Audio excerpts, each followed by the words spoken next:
Hello there. I wanted to talk to you about anxiety when we are creating these projects and there's so many moving pieces that it's very overwhelming. When we are hosting a virtual or a in-person event, any type of event, it requires us to manage a lot of pieces and tasks that have to go together. And we gotta pay a lot of attention to detail.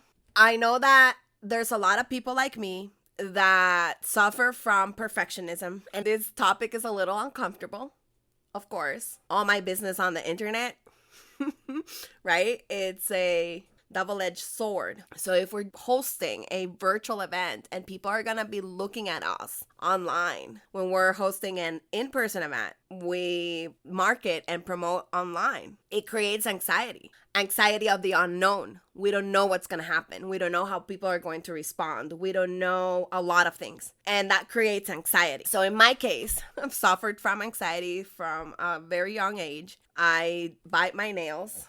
Right now, I just got them done. And I know what it feels like, right? I've been in and out of doctors all my life with one illness, with another illness. I'm cured of everything. I'm healthy.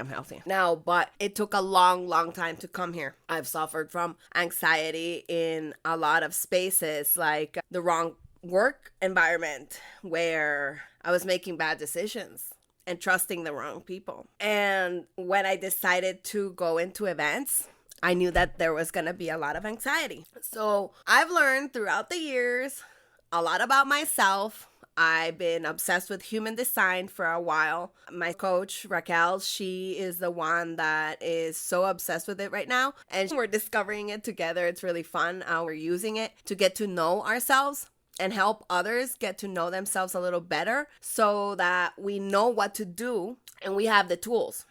So we're going to go a little woo-woo here. Since I started praying and meditating every single day on specific topics, it has helped so much my anxiety. Right now we're doing EFT, which is tapping like this.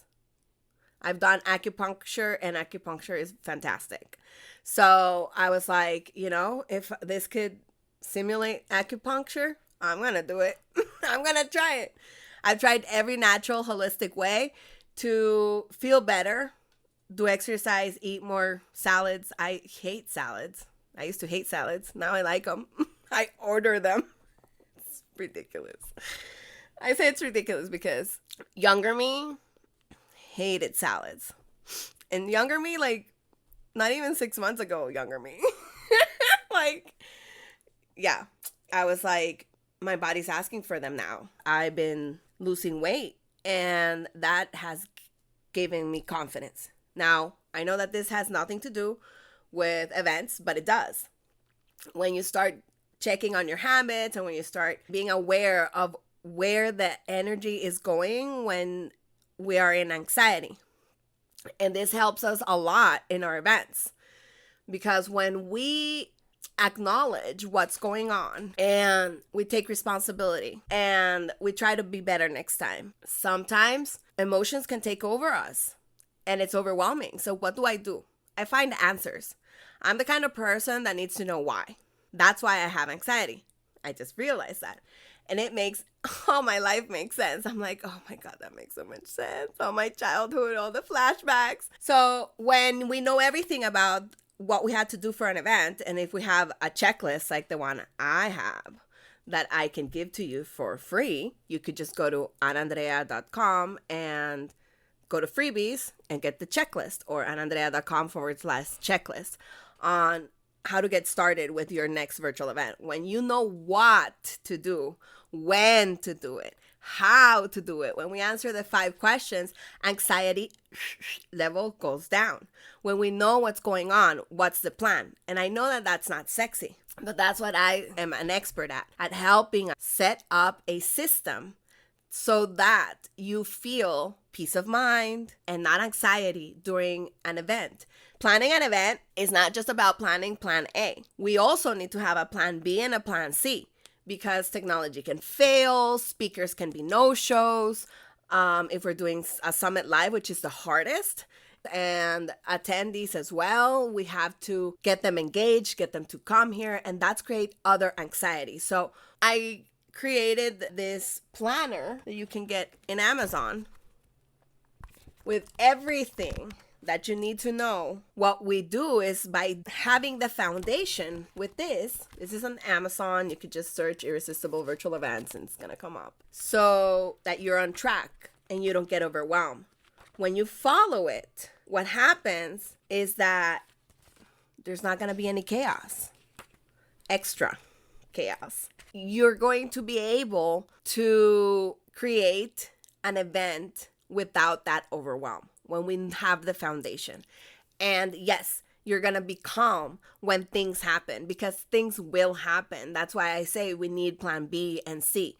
So I grew up, like I said, going in and out of doctors, getting sick out of everything. And I did get a little virus a few weeks ago, but I was up and about in like 5 days. Like, that was not normal before. If I would get an illness, it would be like weeks and months until I got better. But since I started taking the vitamins and doing the water, right? So the same with the events. When we nurture them and we focus our events around the audience and we have the foundation, then the event is going to feel fun. Then the event is going to have the transformation that you want for your speakers and your audience. There's so many crappy events out there, and yours should not be that one. It should be fun. It should be engaging.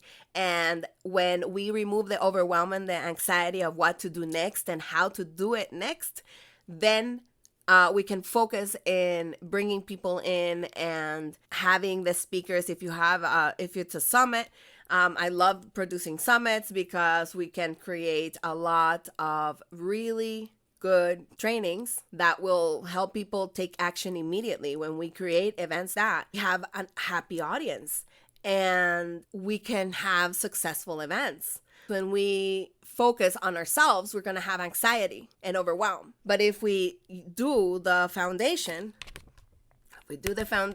and we plan it and we follow the due dates, we don't put things off. If we put things off, we're going to get into anxiety. That has been my experience.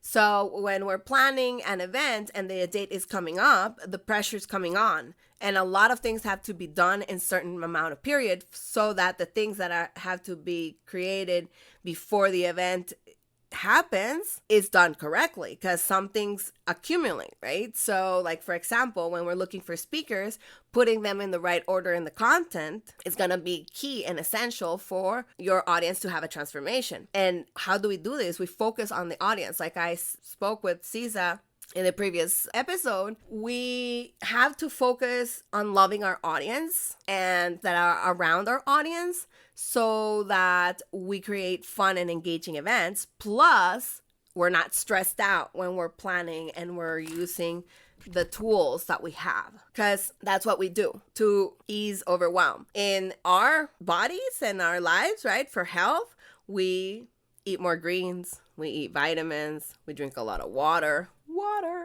alkaline water, okay? It's so important to hydrate our bodies, just like it's so important to know what the next step for our event is, so that we have a healthy event as well. So everything correlates. You need to be resting during the event. It cannot be always like having all-nighters.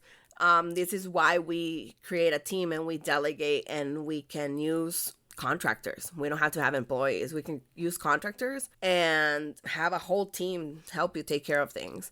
Like when you hire me, we set up the event and I have the best resources and the best human resources as well to help you, so that you get that load off, because the speaker and the host should not be doing all the building, the websites, setting up the copywriting, all the technology, and all the stuff. You should be only focused on promoting and building the relationships with the speakers. So that's what your job is. Then you hire a team like mine, and we take care of everything else, so you could just show up and shine. And I keep you accountable of like, hey, in a week, we need this stuff done.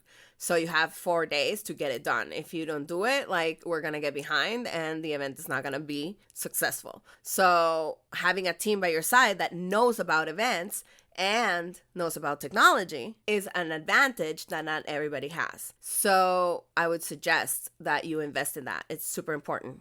Go into the comments section in my blog or go to my Instagram and send me a DM, Irresistible Latina, if you want help with your virtual event and your virtual summit.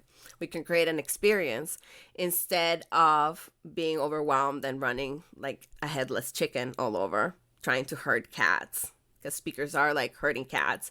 It could give you anxiety. It could be overwhelming.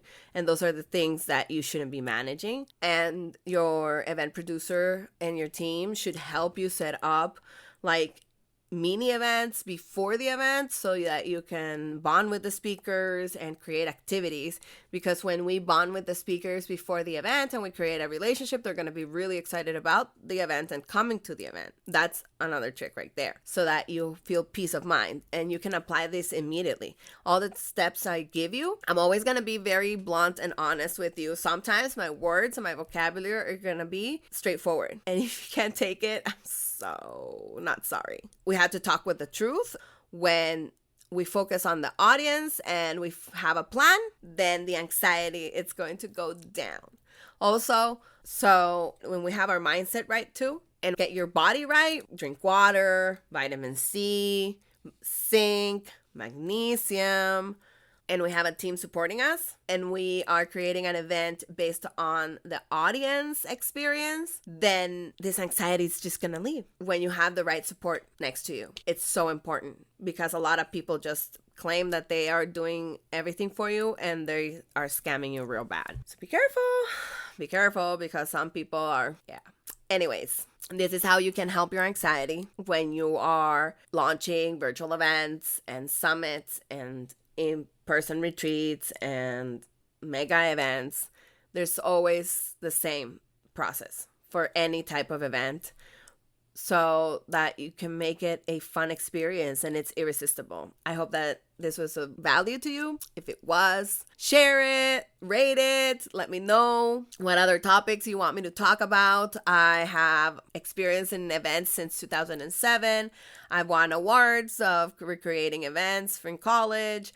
I've helped my clients made over 6 figures in 30 days with a pre-recorded summit that lasted 30 days. Yeah. It doesn't have to be live for you to be extra successful, because live is so much harder. Not everybody can pull it off. Not everybody can at the beginning. If you're a pro, let's go live. Let's do an interactive workshop and create an irresistible experience for your community so you can bond with them and you can sell them into your programs. So I will see you in the next episode. I'll bring you a really interesting speaker next time, so stay tuned. God bless you. Bye-bye.